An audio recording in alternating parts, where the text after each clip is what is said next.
everyone. I'm sure most of you have heard those freeze warnings, especially as we get into these shoulder seasons, like late fall and early spring. Yeah. But do you really know what goes into them? Right. We got a bunch of questions from you about them, and we thought this is the perfect opportunity to take a deep dive. A deep dive. To uncover all the fascinating stuff behind those freeze warnings and maybe even highlight a thing or two you didn't realize. Definitely.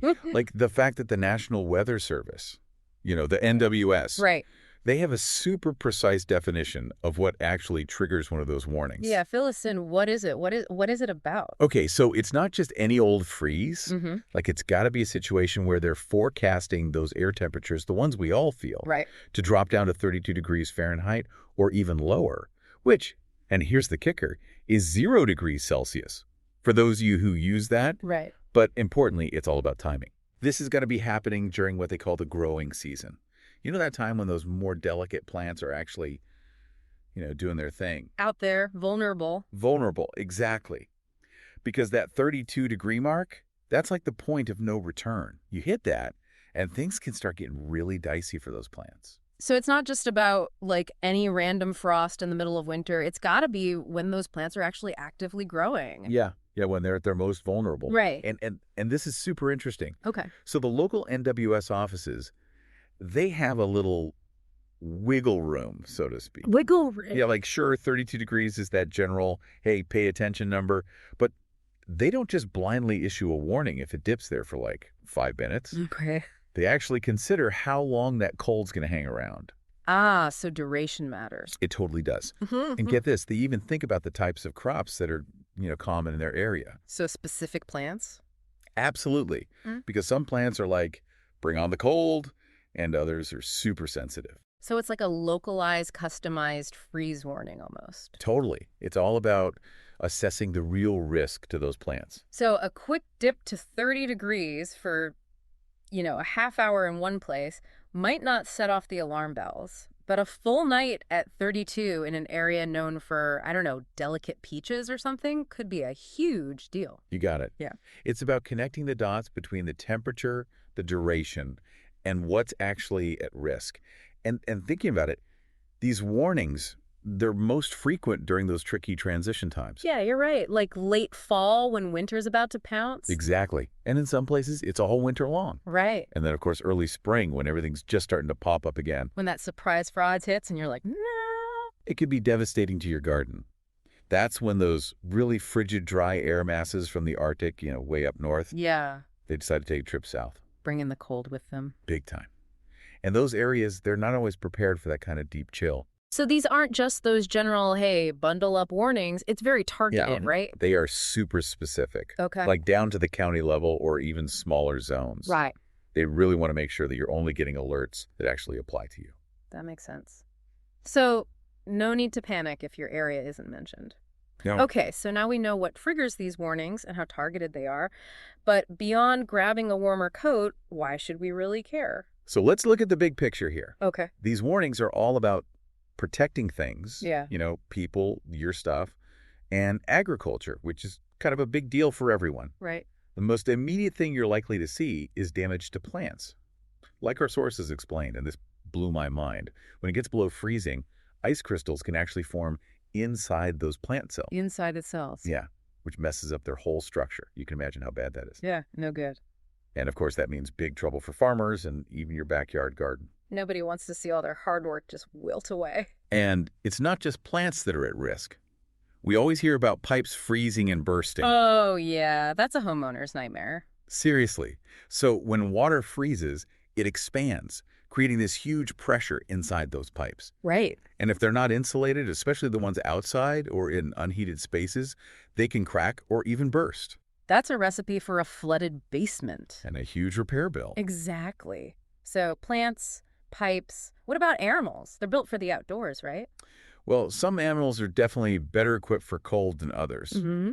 But prolonged exposure to freezing temps can still be really bad for them. Makes sense. Especially pets that spend a lot of time outside. Yeah. Or livestock without proper shelter. Right. And even wildlife can struggle when the temperatures plummet. Okay, so it's not just about staying warm ourselves, it's about thinking about all the living things around us. And Absolutely. what about travel? I mean, I know ice can be a problem. Oh, absolutely.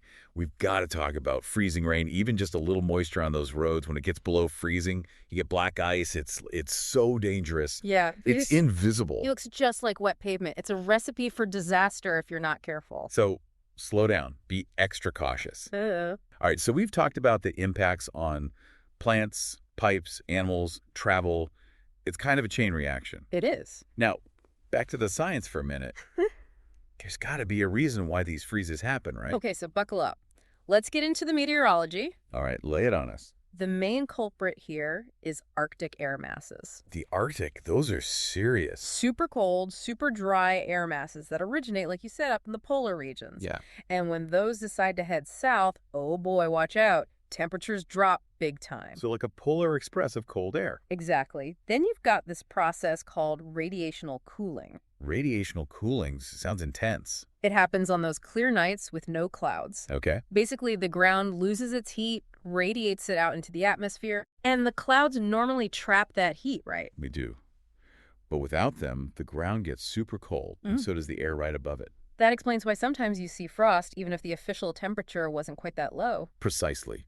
The ground level is its own microclimate. Yeah. Now, wind chill isn't directly tied to a freeze warning, but it's still important. Okay, good point. Wind chill is that it feels like temperature, and that's what really gets you. The wind just sucks the heat right out of you. Making it feel even colder than it already is. Exactly. And so much more dangerous if you're outside for any length of time. So bundle up. All right, so we've got these Arctic blasts, radiational cooling, and that sneaky wind chill.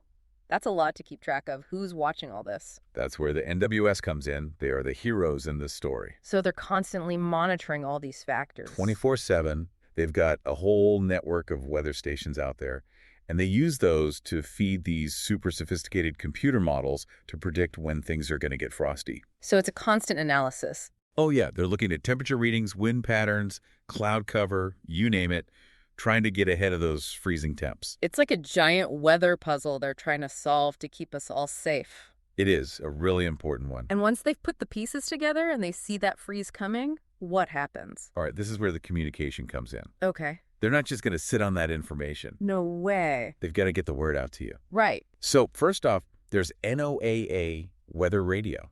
That's Okay. your lifeline for constant weather updates. Then you've got their websites and mobile apps. Easy to access. Exactly. They're constantly updating those. Okay. Then they work really closely with local news, TV, and radio stations to spread the word. Makes sense. That's how a lot of people get their news. Totally.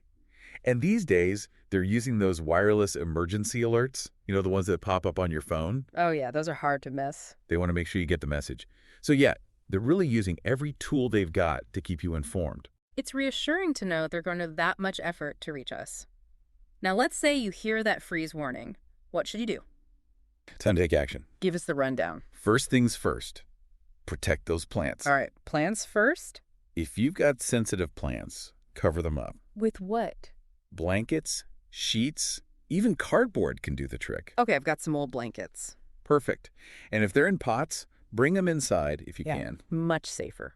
And here's a little tip. You ready for this? Yeah, hit me. Watering your plants thoroughly before a freeze can actually help. Really? Yeah, the water as it starts to freeze releases a little bit of heat, and the ice that forms can act as a bit of insulation.